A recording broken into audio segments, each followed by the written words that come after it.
Welcome to the WebMD Health Discovered podcast. I'm Dr. Neha Pathak, WebMD's Chief Physician Editor for Health and Lifestyle Medicine. Have you ever wondered what's really happening in our brains and our bodies when we reach for that second or third glass of alcohol? Maybe you've heard alcohol described as good for your heart or safe in moderation. But what does the latest science say about drinking alcohol? In today's episode, we'll take a step-by-step approach to alcohol consumption and risk. We'll discuss the latest research on how alcohol affects everything from anxiety and sleep to our gut microbiomes and cancer risk. And we'll answer the important questions you've been asking. Things like, how exactly does alcohol affect my brain and body? Why do many of us turn to alcohol to ease anxiety, depression? And can that habit actually make those conditions worse over time? Is there really a safe amount to drink, or is the idea of moderate drinking actually putting us at greater risk for conditions like breast cancer, liver disease, and cognitive decline? Are there healthier alternatives to alcohol that still help us unwind and socialize without the harmful side effects? We'll also explore why our society often ignores the risks associated with alcohol and how emerging trends, like the rise of being sober curious, is changing the way we think about drinking. We'll also dig into what we should ask our healthcare providers if we're concerned about how much we're drinking. Whether you're curious about cutting back, completely abstaining, or just want a clearer understanding of alcohol's complex role in your health, this conversation will give you the clarity and practical insights you need. But first, let me introduce my guest, Dr. David Nutt. Dr. Nutt is a psychiatrist and the Edmund J. Safra Professor of Neuropsychopharmacology and Director of the Neuropsychopharmacology Unit in the Division of Brain Sciences at Imperial College London. He's the author of the book, Drink, The New Science of Alcohol and Your Health. Welcome to the WebMD Health Discovered podcast, Dr. Nutt. Well, thank you for having me. Before we jump into our chat for today, I'd love to just ask about your own personal health discovery and your own sort of aha moment in your research as a psychopharmacologist, so one who studies and explores how drugs affect the brain and behavior. What made you hone in on alcohol? As a doctor, as almost every doctor sees problems with alcohol from the very first day they go to medical school, and I was no different. But I suppose the aha moment came for me when I was doing my PhD. I was working on the way in which GABA, the GABA neurotransmitter, controls brain function. I was studying things like seizures and antidepressants on GABA. One day, I studied the effect of alcohol on GABA. I discovered that I could reverse intoxication in a rodent with a GABA blocker. And I thought, wow, I have an alcohol antagonist, an antidote. I went running off to my professor. I said, I've got an alcohol antidote. We're going to get the Nobel Prize. And he said, well, what's the point of that? And I said, well, people could sober up and they could drive home safely and, all sorts of positives. And he just said, well, yeah, but wouldn't they just carry on drinking more? Yeah, and never got the Nobel Prize, went back to the bed. It made me realize that you could approach alcohol from a receptor function. Up till that point, people had thought alcohol was a solvent. It just dissolved the brain.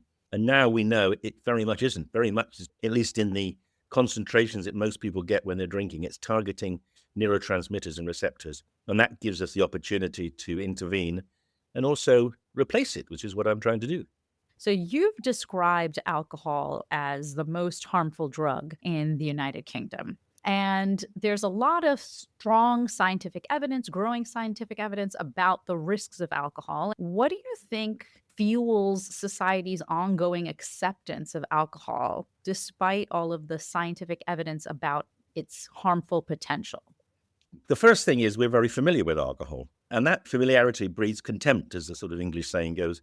So every family in Britain, I would contest, has someone who's been damaged by alcohol, either by drinking too much or getting into trouble when they're drunk or being damaged by someone who was drunk. But they still drink. And the reason for that is that alcohol is the best drug for socializing. The reason alcohol exists in human society is because it allows us to overcome the innate anxiety we have when we meet other people. As I like to say, humans are a very social species. The reason we're the absolute dominant species on the planet is because we socialize, we put all our brain powers together, and we achieve amazing things. So we love socializing, but we're not very good at it. And alcohol makes us socialize better than no alcohol, which is why it exists. So, can you talk a little bit then about what is going on in our brains when we take in alcohol? So alcohol has a very complex pharmacology. It's a very, very simple molecule. And that's the problem. Because it's so simple, it can get into very many different enzymes and proteins and receptors. And it does it in a stepwise ladder fashion. So the first drink of alcohol begins to turn on the system in the brain I was working on back in the 1970s with my PhD, the GABA system. GABA is the main calming neurotransmitter in the brain. And if you reduce levels of GABA, you're anxious. And anxiety is associated with low levels of GABA or GABA function. Alcohol restores GABA function to normal. So it takes away anxiety. That's why it relaxes you, makes you more sociable, more convivial, that first drink. But then when you continue to drink, you move up this step away in a stepwise fashion. You begin to get to alcohol doing other things like releasing dopamine. And if you release dopamine, you're doing something rather similar to cocaine. Dopamine is a very activating transmitter. It gives you a lot of drive and energy. It also makes you happy, but also irritable. And it also begins to get you into the process of dependence. And then if you carry on drinking, you also begin to release endorphins. Endorphins, the endogenous opioids, they are very strongly related to addiction, to liking and to desiring. And if you keep on drinking, you release some serotonin, and that is one of the reasons alcohol is a sort of bonding drug. But then when you get to about 150 milligrams percent of alcohol, sort of twice or three times the driving limit in different countries, then you get into a serious problem because then alcohol blocks glutamate. Now, glutamate is the on switch of the brain. And if you block the on switch, your brain switches off. And that's why people start to get blackouts, because to lay down any memory requires glutamate activity. And if you block it, you can't lay down a memory. So you have a blackout. And then, of course, if you keep pushing the glutamate blockade, you end up becoming anesthetized. And then eventually you stop breathing and die. As you're speaking, to me, resonates with that initial question, which is for a lot of us, we think of risky alcohol use as potentially someone else who's doing this every single day or taking in alcohol every day or at certain amounts. And that if we're staying within certain limits, then we're drinking safely. And then there's also this question about potential health benefits that folks may have heard about. So, can you talk a little bit about dispelling some of those myths? One of the reasons it's taken a long time to have a proper public discourse on the harms of alcohol is because we don't want it to be harmful. The majority of adults in America, in the UK, and in Western countries drink alcohol.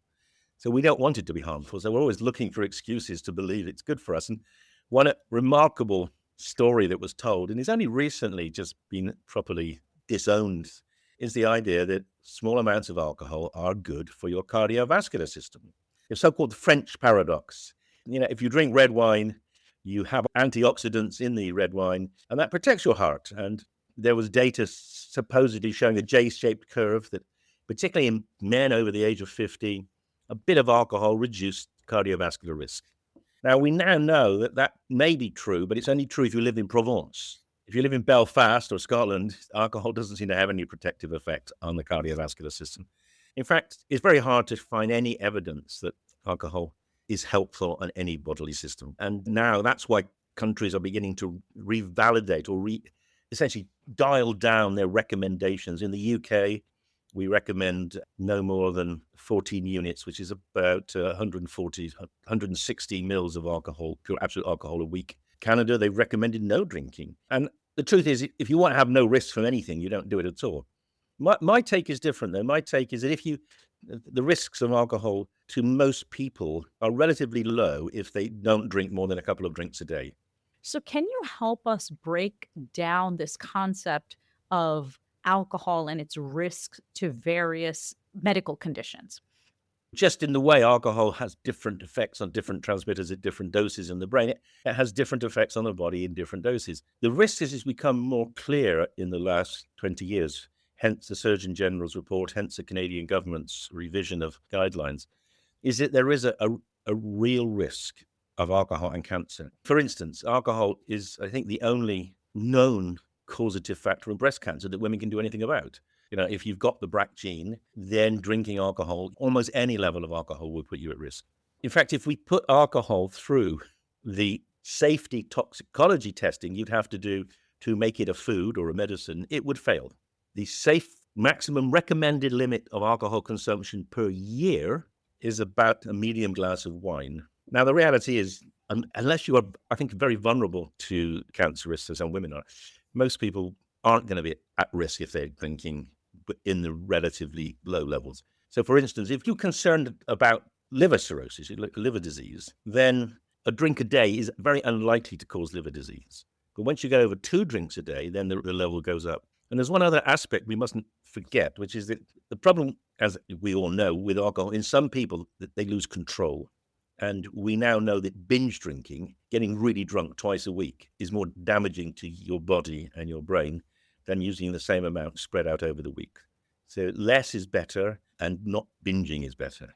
Folks might not necessarily understand their risks for long-term health concerns with that type of drinking pattern. Yes, binge drinking is particularly problematic for the brain. It also is the kind of drinking that tends to lead to people being very vulnerable to accidents because they're clearly drunk or doing stupid things like walking off sidewalk into a car. So a lot of the brain damage from alcohol comes from people being drunk and then getting head injuries. It's not just the toxicity of alcohol or the toxicity of hangover. It's the fact that they damage their brain because they're intoxicated and fall over and get hit, etc.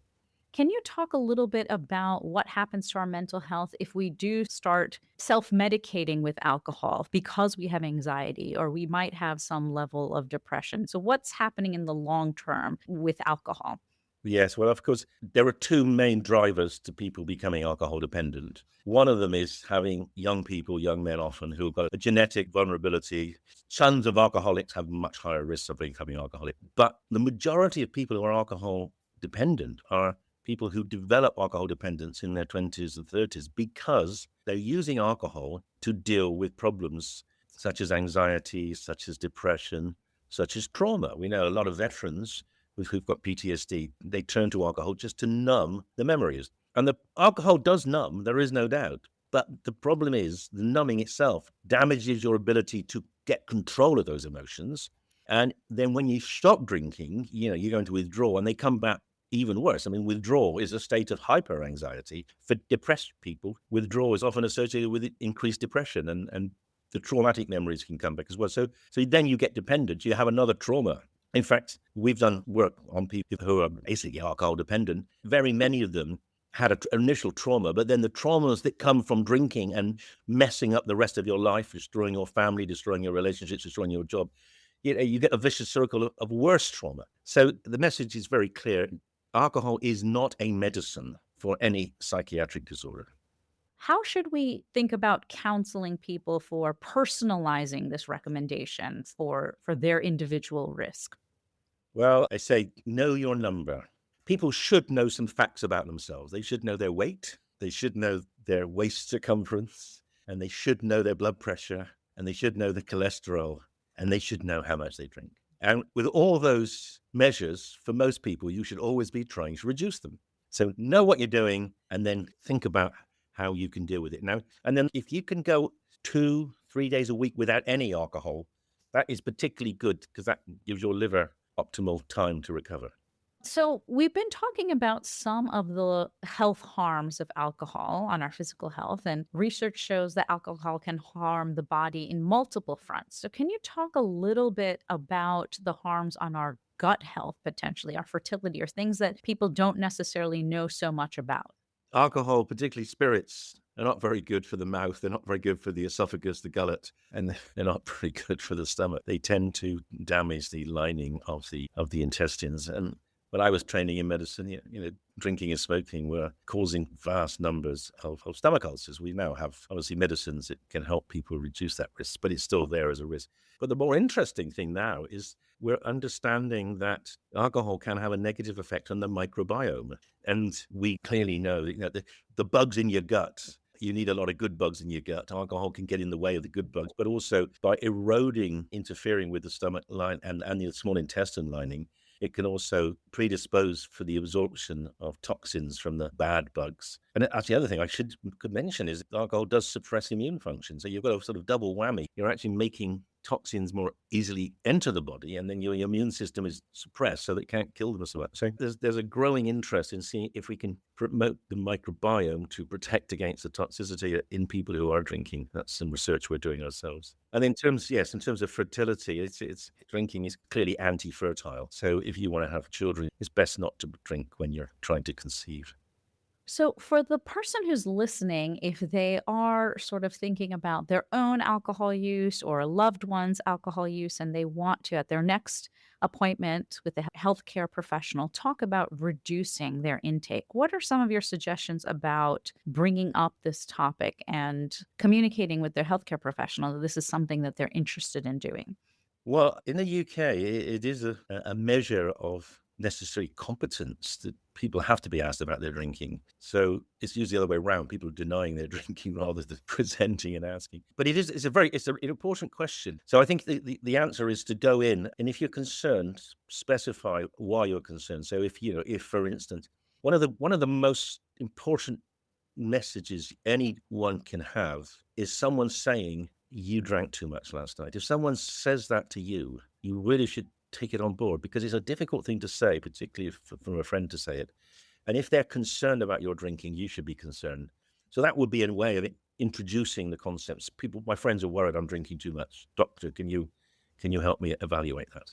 I also just kind of wanted to take us down the path of societal costs, societal expectations. As you were talking about, in certain societies, drinking alcohol is part of the culture. And I do definitely see a shift in some of my social circles where people sort of felt like, okay, yes, I want to actually stop. I don't want to drink at all. I really want to be what they're calling sober curious. So, can you talk to us a little bit about how you're seeing some of this shift in society? What should we be doing as healthcare professionals to sort of assist or be part of this type of conversation?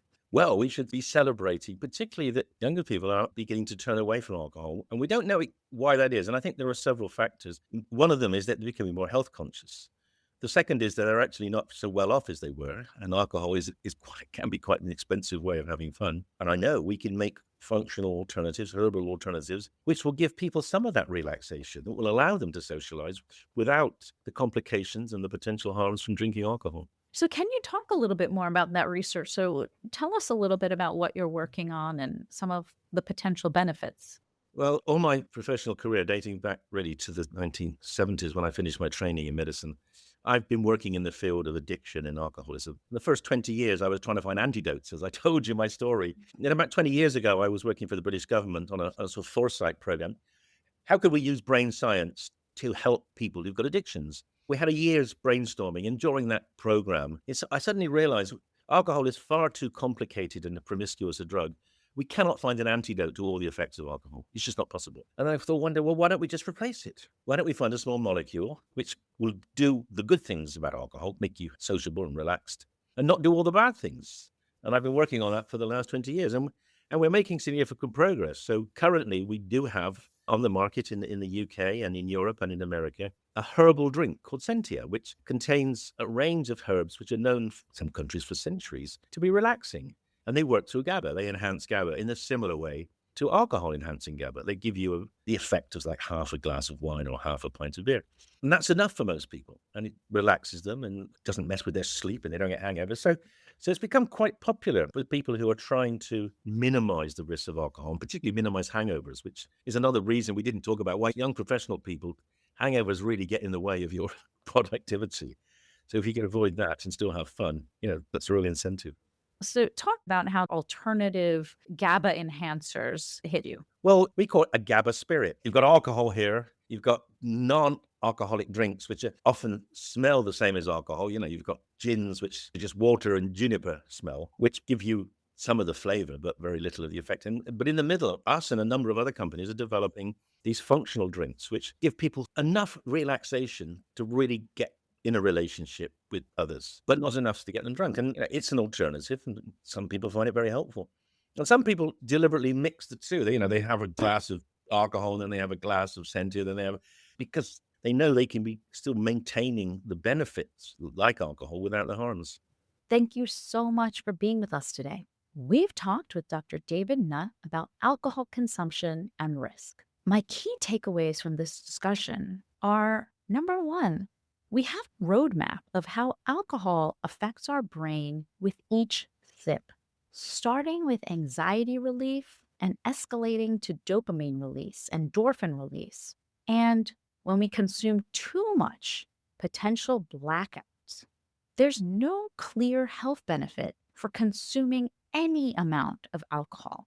Although moderate consumption was once thought to be protective or supportive of our overall health, although moderate consumption was once thought to be protective in some way or supportive of overall health, the latest evidence challenges the idea that any amount of alcohol has any definitive health benefit. In fact, alcohol use is linked to increased risks of serious health conditions like breast cancer, liver disease, high blood pressure, gut health issues, and fertility problems. We also talked about how alcohol is not a mental health solution. While alcohol can temporarily mask feelings of anxiety, depression, or trauma, it can worsen these mental health conditions in the long term, leading to dependence and a cycle of deeper emotional distress when sober. Binge drinking is especially dangerous.